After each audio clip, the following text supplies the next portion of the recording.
கொஞ்சம் உதிர் சாதம் பிடிக்கும். ஸோ இதில் கொஞ்சம் உதிரியாக வடிச்சிருக்கேன். விருப்பப்பட்டவங்க நீங்கள் குழவான சாதமாக வடிச்சிட்டு இதில் சேர்த்துக்கலாம்.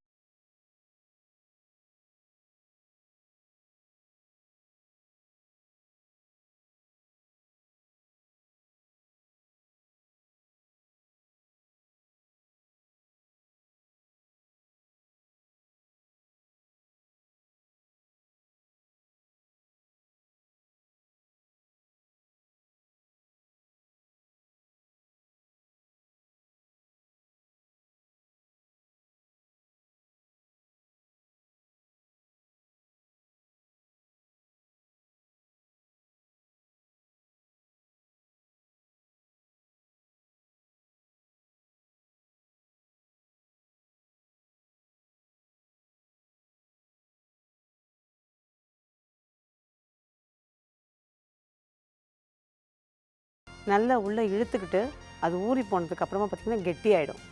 ஒருவேளை நீங்கள் வந்து ஒரு கெஸ்ட்டு வராங்க, நீங்கள் செஞ்சு வச்சுட்டு பரிமாறணும்னு நினைக்கிறீங்க அப்படின்னா அந்த நேரத்தில் இந்த மாதிரி கலந்து வச்சுடுங்க. குழம்ப கொஞ்சம் தனியாக நிறுத்திக்குங்க. நிறுத்திக்கிட்டு கெஸ்ட்டு வரும்போது இந்த சாதத்தோடையே அடுப்பில் வச்சு சூடு பண்ணிவிடுங்க. குழம்ப நல்லா திரும்ப கொஞ்சம் குழம்ப ஊற்றி நல்லா தளதளன்னு கலந்துட்டு அதுக்கப்புறம் பரிமாறுங்க. சரி, ஒருவேளை நம்ம குழம்பு சேர்க்கும்போது இது கொஞ்சம் அதிகமாகிடுச்சு, உப்பு காரம் அதிகமாகிடுச்சு, குழம்பு நிறைய தெரிகிற மாதிரி இருந்ததுன்னு நினச்சிங்கன்னா குழம்பெல்லாம் ஊற்றி கலந்து வச்சுட்டு கொதிக்க கொதிக்க தண்ணி எடுத்து கொஞ்சமாக நல்லா கொதிக்க விட்டுட்டு ஒரு 1/2 ஸ்பூன் நெய்யை விட்டு கொஞ்சம் சிட்டிகை உப்பியும் போட்டுட்டு அந்த சாதத்தில் நல்லா கொதிக்கிற தண்ணியை கொட்டி கலக்கணும். பச்சை தண்ணி கிடையாது. அதை ஊற்றி நல்லா கலந்தீங்க அப்படின்னா ஓரளவுக்கு உங்களுக்கு கரெக்டாகிடும். விருப்பப்பட்டவங்க நான் சொன்ன மாதிரி குழம்பையும்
இப்போ பாரம்பரிய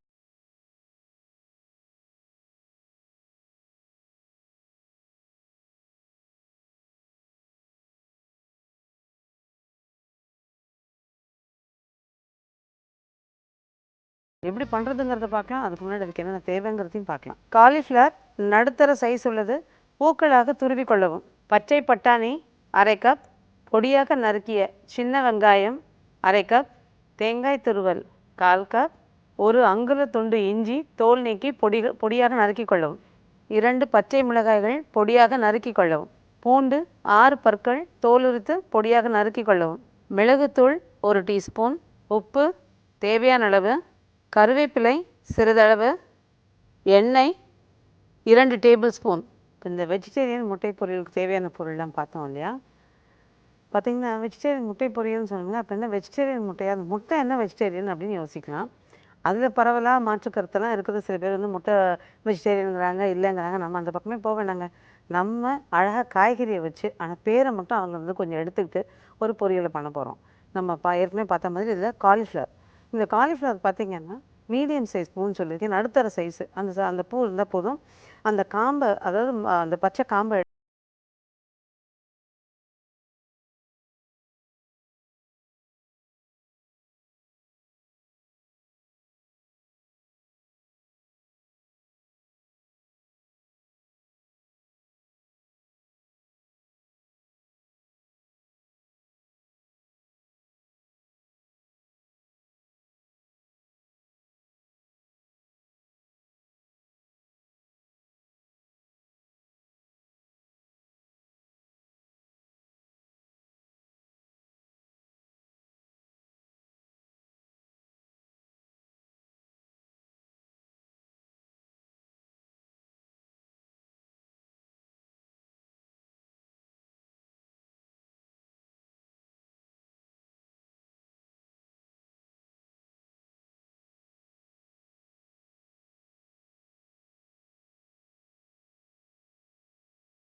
நேரம் கிடைக்கல, மணி ஆயிடுச்சு அப்படின்னா டக்கு டக்குன்னு அந்த தோலோடு போட்டுறதா கேள்விப்படுறேன். அந்த தோல் வந்து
ஏற்கனவே நம்ம வெங்காயத்தில் கொஞ்சம் போட்டிருக்கோம், அதை கவனத்தில் வச்சுக்கோங்க.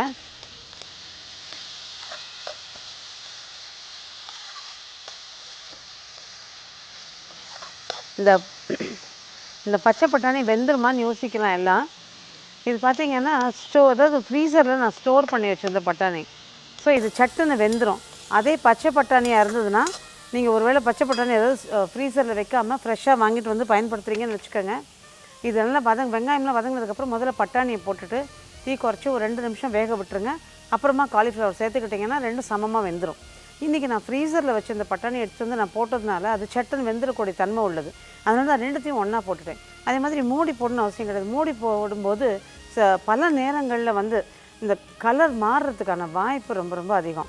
அதனால் அந்த கலர் மாறாமல் கோடின மட்டும் இது மூடி போடாமல் தீயை குறைச்சி வச்சு நிதானமாக வேக வச்சு எடுத்தீங்க அப்படின்னா பார்க்கவே ரொம்ப அழகாக ரொம்ப நல்லாயிருக்கும்.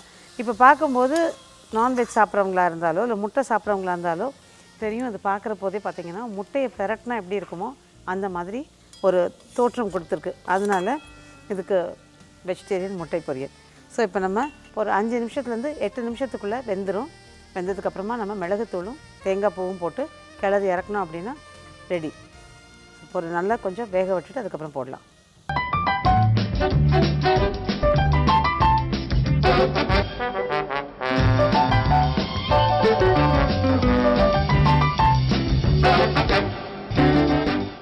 பார்த்திங்கன்னா 2 முக்கியமான விஷயம் சொல்ல விட்டுட்டேன். இப்போது நீங்கள் மூடி போட்டிங்க அப்படின்னா அதில் வேர்த்து வடிகிற தண்ணி உங்களுக்கு கரெக்டாக இருக்கும். மூடி போடாமல் நம்ம வேக வைக்கிறோம் இல்லையா, அதனால் தண்ணியை வந்து கையில் எடுத்து தெளிச்சுக்கணும். ஊற்றிடாதீங்க. கையில் எடுத்து நல்லா தொளிச்சு தேவைப்படுறப்போ தண்ணியை தொளிச்சு வேக விடுங்க. இப்போ இதில் இன்னொரு விஷயம் என்னென்னா, அந்த வெங்காயம் வதங்கும் போது நிறம் மாறுச்சுன்னா பொரியலோட நிறமும் மாறும். அதே மாதிரி பிடிச்சிருச்சுன்னு வச்சுங்க அடியில், அப்போவும் அந்த நிறம் மாறும். இந்த நல்ல வெள்ளை அதாவது ஓரளவுக்கு நல்ல வெள்ளையாக வருது பாருங்கள், ஆஃப் ஒயிட்டுன்னு சொல்லுவாங்களே, அந்த கலரில் வர மாதிரி வராது. அதனால் இந்த வெங்காயம் வதங்குறதும் நீங்கள் பார்த்துக்கணும், தண்ணியை தொளிச்சுக்கணும், அடி பிடிக்காமல் ஓரளவுக்கு நல்லா வதக்கி எடுத்துடணும். இன்னொன்று இந்த இரும்பு கடாய், எல்லாத்துக்கும் பொருந்துகிற இரும்பு கடாய், அதாவது ரொம்ப ரொம்ப நல்லது உடம்புக்கு. அந்த இரும்பு கடாயில் வந்து நம்ம வாழைக்காய், கத்திரிக்காய் இந்த மாதிரி பொரிக்கும்போது தான் கொஞ்சம் நல்ல கலர் மாறி போயிடும். ஸோ அதுக்கெல்லாம் நம்ம நான்ஸ்டிக்கோ அலுமினிய கடாயை யூஸ் பண்ணிக்கலாம். இந்த பொரியலுக்கும் இரும்பு கடாய் வந்து கொஞ்சம் நிறத்தை மாற்றுது. அதனால் ஒரு நான்ஸ்டிக் பேனோ இல்லை அலுமினிய கடாயோ போட்டுக்கிட்டிங்கன்னா அந்த நிறம் மாறாமல் நல்லாயிருக்கு. இரும்பு கடாய்ங்கிற போது கொஞ்சம் நிறம் மாறுறதுக்கு அது நிறையவே சான்சஸும் இருக்குது, மாறியும் இருக்குது நான் ட்ரை பண்ணும்போது. ஸோ இப்போ பார்த்திங்கன்னா நான் லேசாக தண்ணி தெளித்து தான் அதை வேக வச்சேன். இப்போ நிறம் கொஞ்சம் நல்லா கொஞ்சம் காலிஃப்ளவர் வெந்திருக்கு. அதே மாதிரி காலிஃப்ளவர் வந்து நல்லா குழைய வேகணும் அப்படின்னு பார்க்காதீங்க, அப்போ அந்த ருசியை மாற்றிடும். காலிஃப்ளவரோட தன்மை வந்து கொஞ்சம் நறுக்குன்னு இருக்கணும், அப்போ வந்து உங்களுக்கு நல்லாயிருக்கும் டேஸ்ட்டு. ஸோ ரொம்ப குழையாமல் ஓரளவுக்கு நல்லா வெந்திருக்கணும். அதே சமயம் அந்த சாஃப்ட்னஸ் வந்துடக்கூடாது அதில். இப்போ நம்ம பண்ணியிருக்க அந்த மீடியம் சைஸ் காலிஃப்ளவர் பார்த்திங்கன்னா ஓரளவுக்கு நல்ல காய்கறி சாப்பிட்றவங்களா இருந்தால் 2லேருந்து 3 பேருக்கு அவங்களுக்கு அது கரெக்டாக இருக்கும்.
பார்த்தீங்கன்னா, இந்த வெஜிடேரியன் முட்டை பொரியல் யோசிச்சிருக்கலாம் எல்லாம். நீங்க கத்தியில வெட்டுறதுக்கு பதிலா ஏன் புட்டுத்துருவியில துருவக்கூடாதுன்னு. புட்டுத்துருவியில துருவினாலும் நல்லா இருக்குங்க. ஆனா, அது ஒரு மாரி மணல் மாரி அந்த டெக்ஸ்சர் வித்தியாசமா இருக்கும். இப்போ நீங்க நறுக்கி இந்த மாரி பொடியா நறுக்கி பண்ணும்போது அந்த டெக்ஸ்சர் டிஃப்ரெண்ட்டாக இருக்கும். இதுவும் வித்தியாசப்படும்.